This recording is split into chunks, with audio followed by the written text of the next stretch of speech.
This call is being recorded. Hello and welcome to the Landon and Jeff Show. I'm Landon. You're not just Landon, you're the birthday boy. Happy 14th birthday. Thank you. And I'm going to make a pledge to you, Landon, that I will not say this is the only show where you can hear a 13-year-old's opinion on the Miami Dolphins anymore, because it's now the only show you can hear a 14-year-old's opinion on the Miami Dolphins. Correct. It's changed. I still don't think there's any 13-year-olds, but I'm 14 now, so we can't do that anymore. What's the biggest difference between being losing Dan Marino's age and being 14? I don't know. There's not I don't see too big of a difference. It's gonna be annoying because being asked like how old you are isn't like a normal question. So when people do, I'm gonna see. Hopefully I don't mess it up. Knowing me, I probably will say I'm 13 and be like, wait, no, 14. All right. Well, just so you know, number 14 is a special number for the Miami Dolphins. You know who's worn that? You know who currently wears that number, Landon? Currently, no. That was Bryce Butler's. Ryan Fitzpatrick. Jarvis wore it at one point, right? Yeah, Jarvis did. I remember that. I had that jersey. Doug Peterson wore it. Scott Zolak wore it. Brian Greasy wore it. And Marlon Moore wore it. Wow, you clearly did your research on this. Well, yeah, this was an important thing to me to figure out who else wore the number, because 13 was easy. 13 is the easiest one ever. So, yeah, welcome to the Doug Peterson era, Landon. Definitely better than the era we're currently in. Yeah, for sure. And plus, Doug Peterson beat the Patriots in a Super Bowl. So I'll always love Doug Peterson for that. All right, Landon, let's get to some news, because I know you have a birthday dinner to attend. So we're not going to make this a super long Landon and Jeff show. And of course, later in the show, Landon, we're going to make our picks versus Mike, where we've taken a nice little 2-game lead on him. He had an O for a week, and we got a win.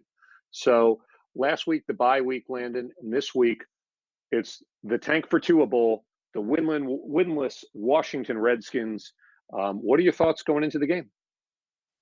Well, something that's really made me like wonder for a second is, if you look back at last year's draft, the Washington Redskins, they spent their first-round draft pick on Dwayne Haskins.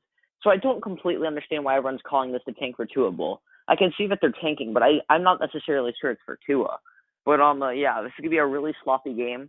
There's gonna be a lot of missed tackles, and I may or may not have picked up Chris Thompson in fantasy. Well, my thought, Landon, is they're gonna have a new coach next year, right? Yeah. We just saw this movie in Arizona. Arizona drafted Josh Rosen, got a new coach after his first season, and they immediately drafted a quarterback that the new coach likes for his system. If a new coach comes in, Landon, and just says, as part of the interview process, and they had the first pick, hey, Haskins is not my guy. He doesn't work for my system. But they'll be able to trade him and get similar return, I would think, to Josh Rosen, and then be able to pick Tua at the top of the draft. Look, I am each week I am more and more all in on Tua. I tend to try and watch very little college football, other than D-Mob's game. I love D-Mob's game. But I have been watching highlights of Alabama each week, and I get it. He is a great team, great offense, everything about it. His throws are on the money every single time. I love the guy. I'm excited for it. So if you're Washington and you're a new coach, I think you'd follow the Arizona model potentially and pick the guy that you want, as opposed to having to inherit a guy. Because ultimately, as we learn, as we fire coach after coach after coach, your quarterback determines your fate. Yeah. I don't know if you saw it, but a lot of really good head coaches have come from the Redskins former coaches. So I feel like there's a chance they may keep this guy. And he's a huge running the ball fan. Part of the reason why I picked up Thompson. So if you have a mobile quarterback that's able to do those read options, that's like helpful, and that's what Haskins is good at least at this point in time. That's what he's much better at. Yeah, but Haskins isn't going to play this week. I see what your point is. Bill Callahan said that Haskins is not going to start this week. So yeah, but that makes sense. He looks so unready. I know, but I mean, boy, at some point it's going to get frustrating if you're a Washington fan. And that's what's happening. So the news that came out of Miami this week, Landon, a couple things I wanted to ask you about is the Dolphins, Brian Flores named Josh Rosen the starting quarterback for the rest of the season. That doesn't seem to be a big shocker. But are you happy with that decision? Yeah, I think Josh Rosen's looked very good. And he's definitely trying to make his case for us not to draft Tua. As good as he is, I think it's going to happen. But Rosen, he hasn't looked bad, and if he had a better receiving core, I think he could actually be. We wouldn't be on the 0-4, but I think that's the situation our coaches and owner have kind of agreed to be in. But yeah, I'm pretty happy with this decision. I think Ryan Fitzpatrick, he just wasn't really able to do much. He was beyond ineffective with that offline line, which I get. But Josh Rosen seems to be giving us new life. Yeah, no, I definitely am more excited to see the team with Josh Rosen. And look, if he does get hurt or really is just getting battered pretty bad, the ability to have Ryan Fitzpatrick as a backup, I like that. I still don't understand, Landon, why the Dolphins haven't been able to, especially a team like Pittsburgh. I guess Pittsburgh isn't going anywhere, which is good for us. But as more and more guys get hurt as the season goes on, I wouldn't be surprised if Fitzpatrick has moved for even as little as a 6th-round pick to try to help someone else. All right, the other thing, Landon, I wanted to ask you about, and it was my favorite column of the week by Armando Salguero. I feel like I quote him every week, but hey, he's the best that I You find. definitely do. Writing about the Dolphins. Well, I do a lot of my research, Landon, on the Miami Herald website. Is would you rather go 0-16 and have the number 1 pick, or go 1-15 and not have the number 1 pick? And Armando put a Twitter poll up there, and the results were overwhelmingly people in favor of going 0-16. What is your take on it? Then I'll give you mine. You've given me time to prepare for this question. It's still a really tough one. I think I don't know. I think I'd rather not get the number 1 pick and not go 0-16. If you were think back to when the Browns went 0-16, everyone was making fun of them. Like, even more than what's happening to the Dolphins right now. Like, I remember I was seeing like Madden experiments of like, if you put Tom Brady on the Browns, will they win a game or something like stuff like that. And I just don't want to have to go through with that. And being the only team that's gone 16-0, I don't want to join the club of going 0-16. So I'd rather go something like 1-15 and beat the Redskins here. 17. I don't know why I always say. I don't know why I always say 16. Yeah, well, I agree with you, Landon, 100%. I want us to get a win. I do not want us to lose every game. Look, I really want us to get Tua with the number 1 pick, as I just said. The teams that would compete with us for Tua would be Cincinnati, would be the awful New York Jets, and potentially these Washington Redskins. But going forward, just win a game. Win 1, win 2. It doesn't matter to me. But don't be the only team that has the perfect season and then the season where you didn't get a win. Don't do that. That's not what I want. Right. And look, my thinking. I'm not going to say who the player is, but there's a player that I've been direct messaging with on Twitter, Landon, who's going to come on our show fairly soon on the team, who's super into golf, which is why we've been talking. And I can tell you that these players, from what he says, they're trying their hearts out to win every game. I have zero doubts. And I know the coaching staff is trying. They just don't have the players they need, and that's by design. But I really, really, really want them to get a win. So we will have to see where that goes, Landon. But that was sort of the big question to me. The big topic of conversation is where you kind of end on that. And I'm glad that we're on the same page on it. Yeah. Another thing that's good about being the Dolphins is there's not many things you can do. Like the Deadskins, there's a lot of things you can do. You can do the bum goals. There's not really one for the Dolphins, which is always helpful. Yeah, I'm surprised. I'm surprised I like it. I'm surprised your friends haven't come up with something on that. Yeah, no one. I haven't seen anything on the internet on any of like those like NFL like post pages that like talk about like funny NFL stories or whatever. I haven't seen anything like that. Yeah. So. Yeah.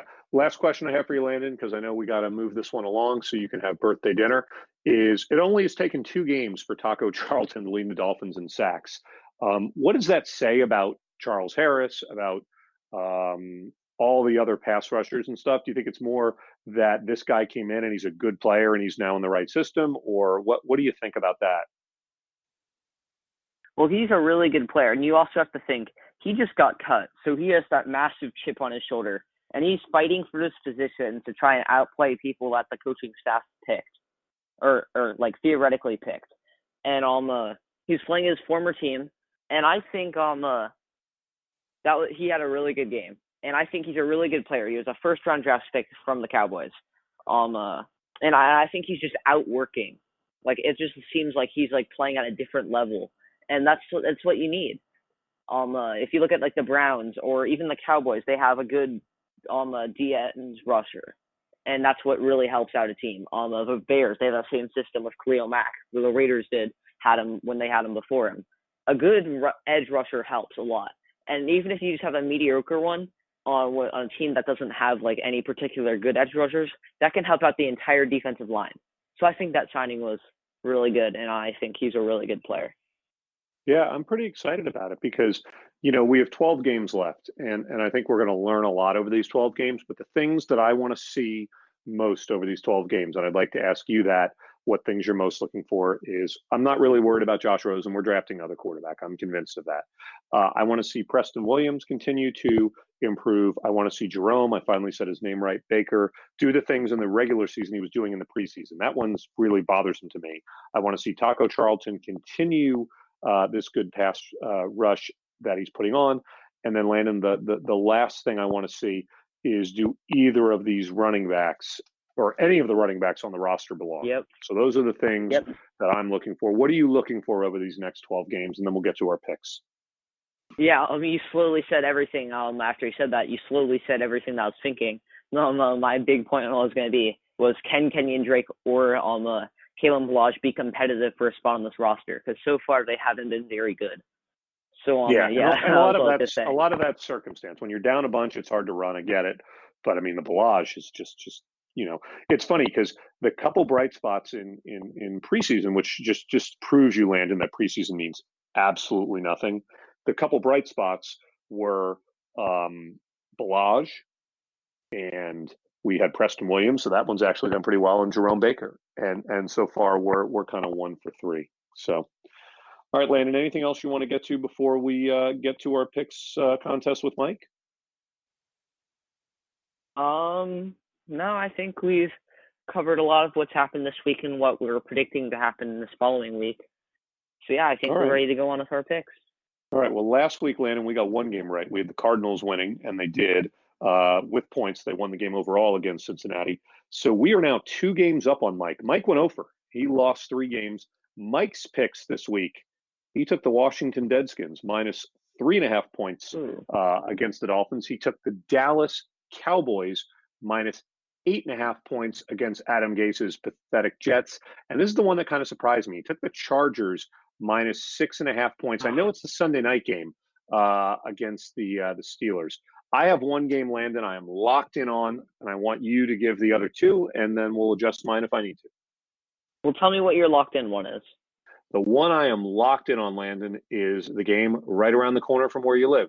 The Saints are getting 1 point against the Jaguars. I don't see how the Saints don't beat the Jaguars. Yeah, I agree. Something I look for in these things, just like trying to put the listeners in my mindset, is momentum. And the Seattle Seahawks have been very good. So I'm going to pick the Seahawks, and sticking with that, since the Cowboys. So hold on, let me give the spread. Seattle is minus 1.5 points at Cleveland. I think that's a great pick. What's the last one, Landon? And I think I'm gonna have to pick the Cardinals again. The Falcons just look awful. They're probably going to be getting points, correct?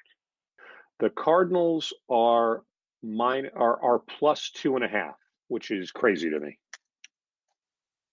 I mean, the Falcons, they just didn't feel like playing defense last year. Last week.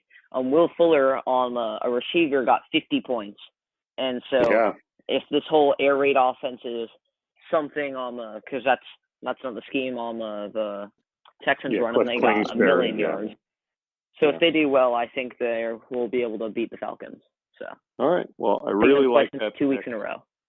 Yeah, I really like that pick, Landon. I think those are both very, very good. I think we're in pretty good shape with that. All right, Landon, is there any last things you want to cover on your birthday edition on the Landon and Jeff Show? No, I think we did a pretty good job on this one.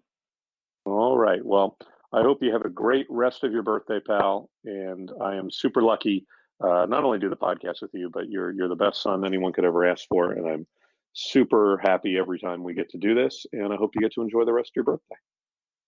Thank you. That means a lot to me. All right. Well, why don't you take it home? Okay. I'm Landon. And I'm Landon's That's dad, Jeff. I don't know. Normally you say a little bit more than that, but whatever you want to do. You're 14 now. You can do whatever you want. Okay. Yeah, I feel like I tried to do the intro there. I don't know what you're doing. You know what's crazy? In 2 years, you'll be driving. That's what's really crazy. Yeah, I can drive my golf cart now. Oh, nice. That's awesome. All right. Finish the show up, pal. Okay. I can't remember what I normally do, so we're going to stick with that. I'm Landon. All right. Well, thanks for listening. I'm Landon's dad, Jeff, and this has been the Landon and Jeff Show, the only place to hear a 14-year-old's take on the Miami Dolphins. You can only hear it on dolphinstalk.com. We'll see you next week.